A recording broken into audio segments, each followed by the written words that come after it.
I think everybody can kind of feel with the inflation that's in the air these days. I was there in 1971. I lived through it and I was, in my late teens. So I didn't really understand that in July when I had a $20 bill, it had some level of backing of gold. And in September of that same 1971, it had just debt backing. And it was now in the control of the central banks. I was too young to really understand that at that time. But having lived through it, I know what it smells like and tastes like and feels like and looks like. And these are all repeatable patterns. 100% we're at the very end. How does it impact the normal population, the general public? I think you are seeing this right now in the inflation that's raging. For them to say it's transitory is garbage because it hasn't been transitory since 1913. And it's not transitory now. There are too many things that are happening. Wages, what are you going to do? Go in and cut wages? I don't think so.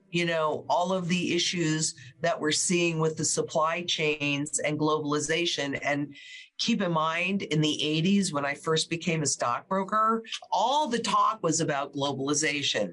And I remember saying to myself, not so sure that this is such a good thing for the normal person. Now, how that impacts markets, we have been taught that the only choices for investment are Wall Street products. So stocks, bonds, mutual funds, whatever. Here's the problem. You can only convert that wealth into, in this country, dollars. So if the dollar has no value and nobody will accept it, then what do you have? A trillion times zero is zero. And that's the piece that people miss.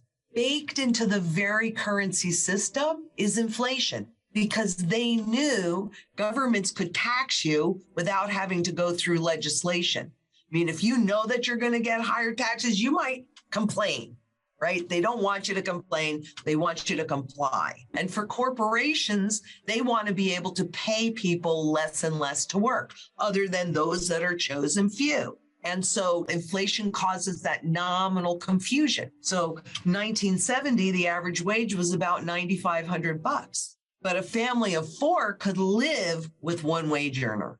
Now, I'm not saying they were super wealthy, but they could get by. Today, I think the average wage is somewhere around, 54, 58 grand. And on the outside, you'd go, well, I'd much rather have 58,000 than 9,500, except that it takes two wage earners and you're paycheck to paycheck at 100 grand. And everybody that made up to 150,000 got stimulus checks. What does that tell you?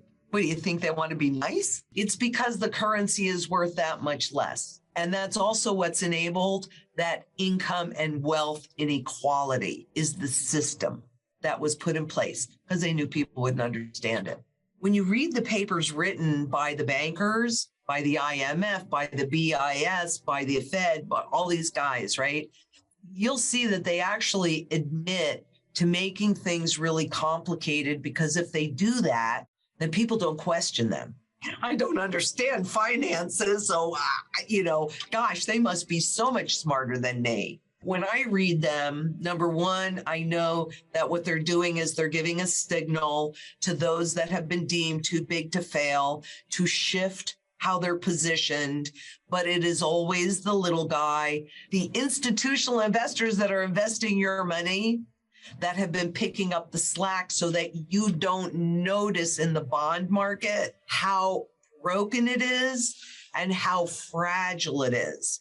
So that when it does implode, well, those big guys have already gotten out. They're already putting their money in hard assets, gold, real estate, etc. And then the little guy is left holding the bag. I mean, I do really feel strongly that you should always do what the smartest guys on any given topic are doing for themselves. So they're selling their stocks and they're buying hard assets. It's so interesting. I came across an article, I think it was in the Financial Times, on the wealthy Chinese investors have stopped putting their money into real estate, which of course we know in China, there's problems around real estate. But instead, they've been buying hard assets like Rolex watches and gold and things like that. When you're doing things like bullion, so maybe new eagles, things like that, you're looking at the spot market. Do you really think that Wall Street's spot market that can create as much gold that does not exist as they want to and control for virtually no money, millions and billions and trillions of dollars in physical, do you think that really reflects its true fundamental value? No. So I do just a basic, easy calculation. Okay, what's the fundamental value? What's the true value of an ounce of gold for its most important function?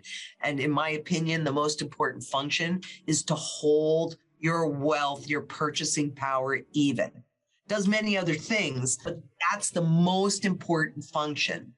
So if I know for an absolute fact that the true value of an ounce of gold is $50,000, then quite honestly, I haven't really spent 50,000 on a coin, but I'm just saying, I do know that the minimum fundamental value of an ounce of gold is 50 grand. So if I spend anything less than that, and it's on even a high collectible, my bet is hedged. The people that buy the cryptocurrencies and the people that buy the gold have a very similar mindset. They're really unhappy with what they're seeing, and they want a decentralized private place to hold wealth. I get that, and I really do get that. But I don't think you're very private with Bitcoin, because what do? When you open an account, don't you have to give them your name, address, social security number? It is decentralized, except that it has to go over computer systems. So when we had gold and silver, and it was in physical form, it was very heavy and inconvenient to carry that around. So you'd put it in a bank and they'd give you a gold certificate or a silver certificate, which you could go into any bank if you didn't like what the government was doing, and you could convert it. So you had a decentralized money that was actually really private, and it controlled the government, because if you converted your gold certificates and took the gold out of the bank, well, then it created restrictions around how much spending the government could do. They didn't like that. So then they transitioned us into convenient paper money certificates, because, hey, you can convert it into the gold and silver whenever you want. And look at how much lighter it is. Look at how much more convenient this is, right? And then in the 50s, they started with the credit cards, which had you didn't have to have any collateral. So it was a consumer credit card to get us used to that. I mean, we've been moving in this direction for a very long time. But at least if you're holding a dollar bill in your wallet, well, it is a debt instrument, Federal Reserve note, but it does not pay or charge interest. So you still have that privacy. And even though you can't protect your purchasing power, you can protect your principal.